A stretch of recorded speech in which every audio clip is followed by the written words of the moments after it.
Hey y'all, I'm in here in the kitchen today and I'm going to be making a pecan pie for a customer that had ordered one, and I figured I'd go ahead and bring y'all along with me. I don't have a special recipe or anything. I just pulled this one off of Pinterest. It's from Just So Tasty, and I'll try to link this in the descriptions below.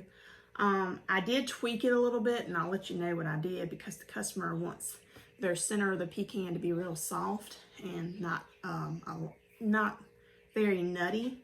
So on the pecans, I did 1 cup, and I did the chopped instead of the halves that it calls for, and hopefully that will help with that.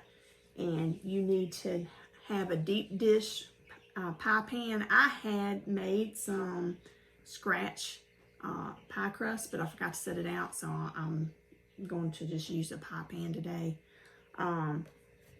I've got some light corn syrup, a cup of that. I've got some light brown sugar, I got a cup of that. I got some ground cinnamon, and you're going to need a half a teaspoon of that and 2 teaspoons of the vanilla extract. 1/4 of your unsalted butter, and 3 eggs I got from the girls. I've already washed those off, and I'm preheating my oven to 350. And so I'm going to be using my recipe. I printed it off, so y'all might see me glance down a couple of times to see what I need to do. This one right here actually talks about the homemade pie crust that you'll be making. But if you don't feel that savvy, you can skip all that and you can just buy you a deep dish pie crust. I bought one because I forgot to set my homemade out from scratch, so we're going to do that today. So I'm going to skip all of that, and I'm going to flip to the side of this recipe. So in a saucepan, probably about this size, you're going to want to add, let me put my apron on before I get started so I don't mess anything up here. Go ahead and get that on, and then I want to flip the camera around so y'all can see what I'm doing. Okay, I just did it a little bit different. I decided to switch counters, trying to figure out how the best angle is for y'all to see everything. So in a saucepan, you're going to take 1 cup of your corn syrup and put it in your pan. I use this little spatula to get it out because it's so sticky. It helps just get the excess in there. Set that to the side. And then you're going to take your 1 cup of brown sugar and take your 1/4 cup of butter. So we're going to stir all these ingredients together on the stovetop on medium-high heat. Your butter's going to take a little while to melt down. Not real long, but it's going to take a few minutes. You just want to kind of keep on stirring this mixture. It doesn't stick to the pan or burn. And I'm just going to let all of that kind of mother together. All right, I've got mine all melted together, and this is what it should look like. We're going to set this aside off the heat. Turn the heat off. And you want to get your cinnamon and your vanilla, and you're going to add 1/2 teaspoon of your cinnamon into it. Let me get my cinnamon.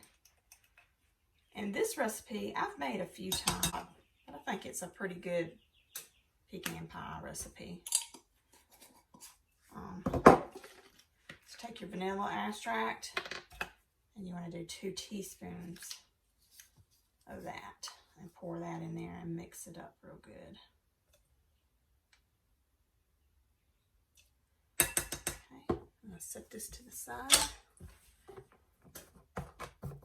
And I'm going to stir that up real good.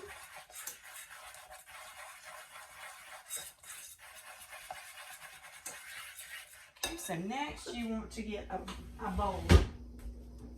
Big enough for your eggs.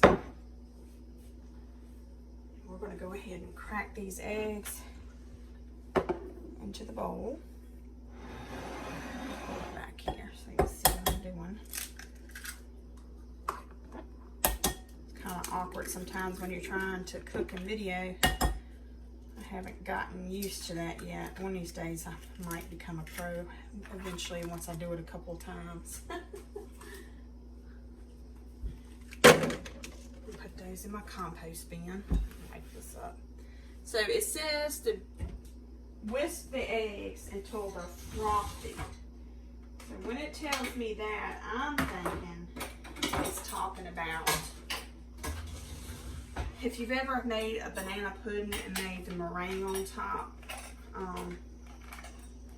where you beat the eggs and they kind of start looking like clouds. I think that's what it means when it says frosty. So instead of doing a regular whisk, I'm gonna do my electric one, and I usually turn my bowl up to the side so I can kind of spin it as I go.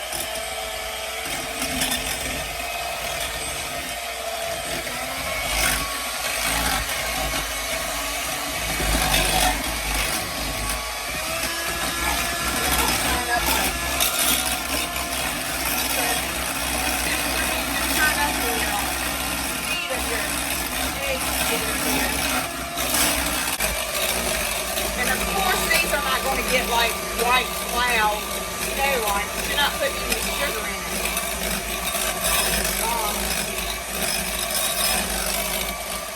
They're just going to kind of get fluffy, a little bubbly, like fluffy looking, frothy looking. And it tells you have to put a tablespoon of your mixture that you heated up on the stove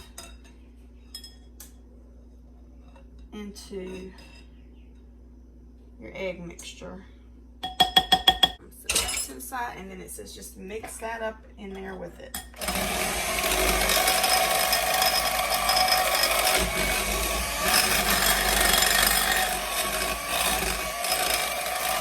Now this step is very, very important.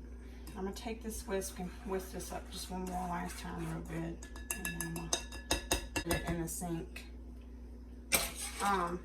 It says to take your eggs and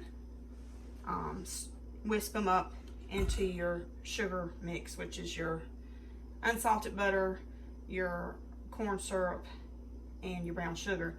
But you want to do it very quickly, because if you do it too slow, it can cook your eggs, and you don't want that to happen. So we got to do that real quick. So here we go.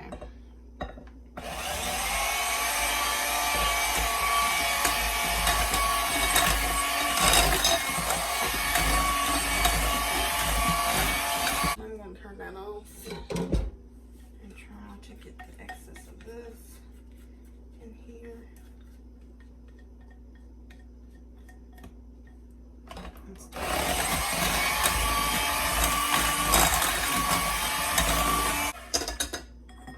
And this is what you're going to be looking at once that is done. So you see your eggs are not cooked.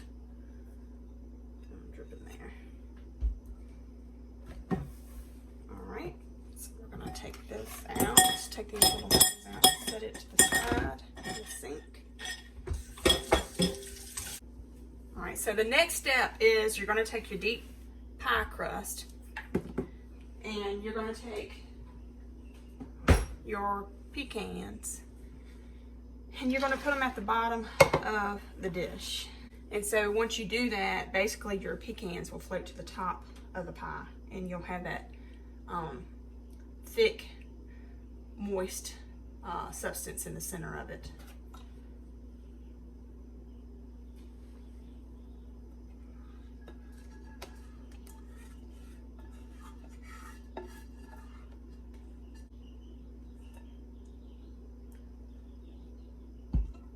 Okay, so now that I've got that done, I'm going to come over here to my oven and open it up.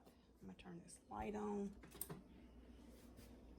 I'm going to be real careful with this so I don't spill it.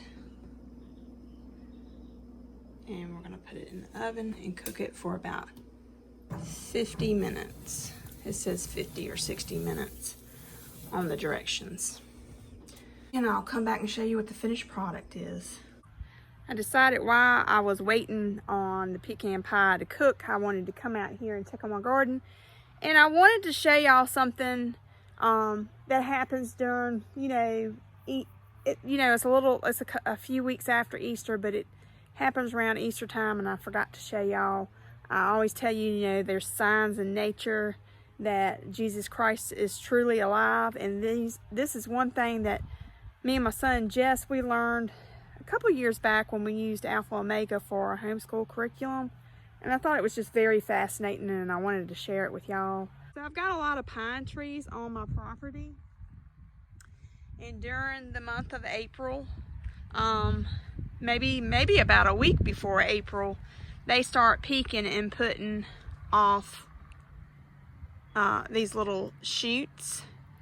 And basically, if you look at them, it reminds you of the resurrection of Christ, because the centerpiece is taller than the rest, which is where Jesus was nailed to the cross.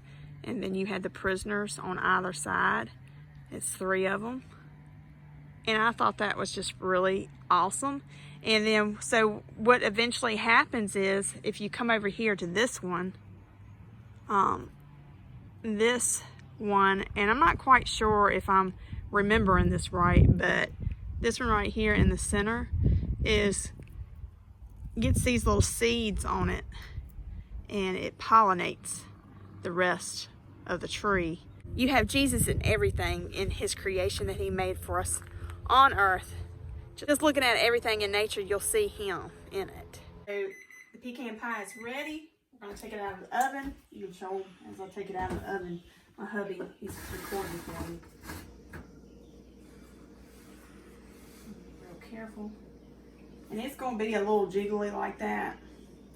And you can set it out and you can let it rest. It says to let it rest for about 4 hours. Usually when you're cooking your pecan pie, 30 minutes into it, you want to check the crust to make sure it's not browning too much. If it is, you want to put some foil over top of it. Mine did perfect. I did 50 minutes. So it's good the way it is right now. And so I hope that y'all have a wonderful day. I'm going to let this pie cool down and take it over to my customer. Y'all have a great day. Until next time, we'll talk to you soon.